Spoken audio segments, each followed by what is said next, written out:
बातमी पुण्यात आहे। उपमुख्यमंत्री एकनाथ शिंदे यांच्या व्यंगचित्राचे पुण्यामध्ये होर्डिंग लावण्यात आलेले होते आणि ते लावणाऱ्या विरोधात आता गुन्हा दाखल झालेला आहे।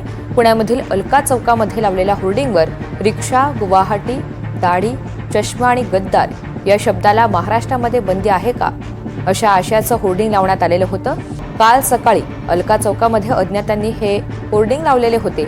आता मात्र त्याच्या विरोधात पोलिसांनी कारवाई केली आणि एका विरोधात गुन्हा दाखल झालेला आहे।